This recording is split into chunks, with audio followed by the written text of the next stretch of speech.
Hello everyone. So today let's talk about the process for the removal of the judges of the Supreme Court and of the High Court, right? So removal of the process Supreme Court and High Court is very important to understand, because see, once we understand the clarity, once there is a conceptual clarity comes into the play, then writing and saying anything about it will be very helpful, which will ultimately going to enhance because the fact does not changes, only the way of language changes in our answer sheet and in our interview. Okay, so let's today talk about the removal of the process of removal of the judges in detail. It will take just 3 to 4 minutes to complete this clarity. I will give you the complete correlation between the three constitutional provision and that is subjecting that brought about the one parliamentary law which helped us to impeach the judges of the Supreme Court and of the High Court. Okay, there is just 3 laws and 1 parliamentary law which will give us the complete knowledge about the removal of the judge. This will be a conceptual clarity, therefore you stick to it. I am sure that after this you will have a very comprehensive and a profound knowledge about this. Okay, now let's start the video and let's try to understand it. Okay, so let's start. Removal of the judges of the Supreme Court and High Court. Okay, see, removal of the Supreme Court and removal of the judges of the Supreme Court and High Court, both of it has the same correlation. According to article, there are 3 articles you need to understand here. For the Supreme Court, I'm dealing with first. So Article 124 Clause 4. Article 124 Clause 4 says that judges of the Supreme Court cannot be removed from his office. Okay, from his office except unless the order is given by the president. Order is issued by the president after the address of the parliament with the special majority, which means majority of the total membership of the house and the majority of the not less than the truth of the member present and voting. That is number 1 article. Okay, now another constitutional provision is Article 124 and 124 Clause 5, which says that Parliament may by law regulates the procedure for what? Regulates the procedure for the removal of the judge. We are today dealing about the removal of the judge. So presentation on address of the investigation of the proof for the misconduct, misbehavior or incapacity. See, one thing you have to understand here, judges of the Supreme Court can be removed only on two grounds. Number 1 is a misbehavior or incapacity. Only in these 2 conditions judges of the Supreme Court can be removed. This condition will apply same for the judges of the High Court. I shall tell you this later. Okay, now by law, why did I highlighted this? See, by law means this Article 124 Clause 5 says what? It says that by the parliamentary law. So now Parliament must issue or must pass an particular predefined law. That law can conduct or that law can regulate the removal of the procedure of the judges of the Supreme Court, right? So if we have to do that, then we have to bring about a law. So therefore Parliament has passed a law, and that law is known as Judges Inquiry Act of 1968. Understand this very, very, very, very important. Article 124 Clause 5 subjects for the introduction of one new law for the removal, for the to conduct this procedure. Okay, to conduct this procedure for the removal of the judges, that is the Judges Inquiry Act of 1968.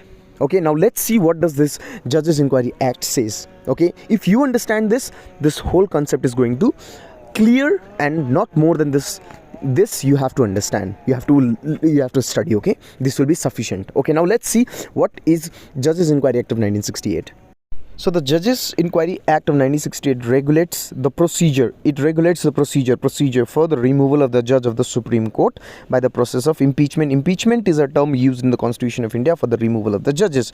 So this removal motion, because in the Parliament a motion must be presented before the Speaker or the Chairman. Okay, so removal of the procedure should be signed by the 100 members of Lok Sabha and 50 members of Rajya Sabha in case of Rajya Sabha, and this motion must be presented to the speaker, the chairman, and speaker, the chairman, I'm writing the abbreviation SP and CH. Speaker, chairman may regulate or admit the motion, may refuse or admit the motion. So if admitted, then the speaker, chairman constitutes a 3-member committee consisting of a Chief Justice of India, or a judge of the Supreme Court, or the judge of the Chief Justice of High Court, and the distinguished jurist. So this 3, after the committee finds the judge is guilty of the penalty of either misbehavior or the incapacity, House can take up the consideration of the motion of the removal of the judge. Then after the motion is passed by the Parliament, or the Parliament by the special majority, address is presented to the President, and finally President issues an order for the removal of the judge. So this is where this process ends. So here you have to understand one important point, and that important point is that 3 things. Number 1, Article 124 Clause 4, which defines the judge can be removed by the President, but how?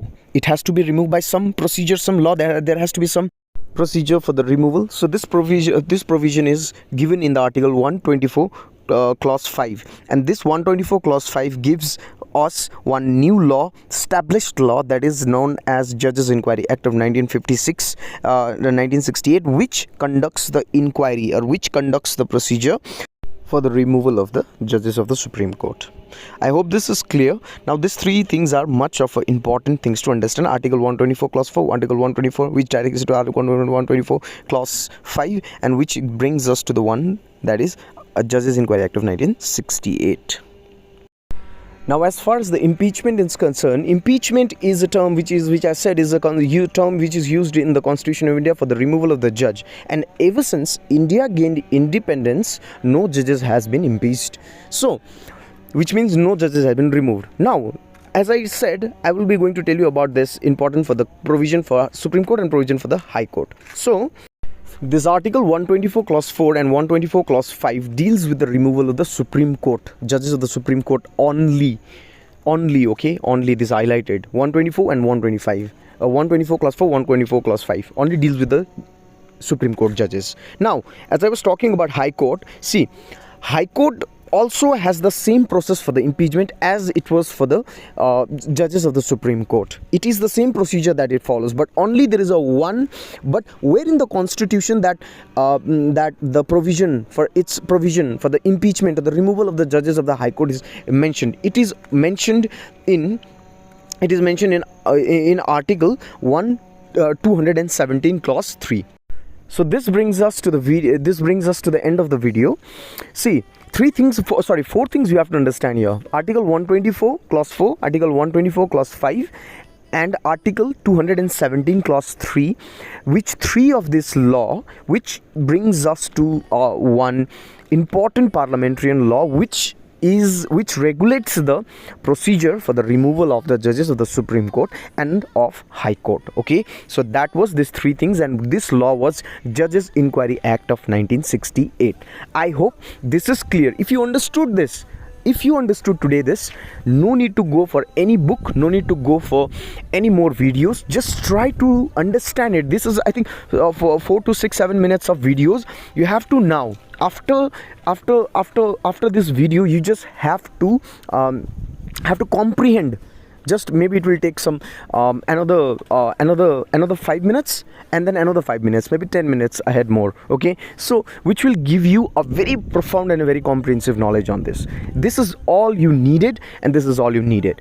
See, as I said, if you understood this, facts are going to be clear. Facts are same. Okay, facts are same, but only the way you write, answer, only the way you articulate your answer, that is what it is. That is where only it differs from one candidate to the another candidate. Okay, I hope this is clear.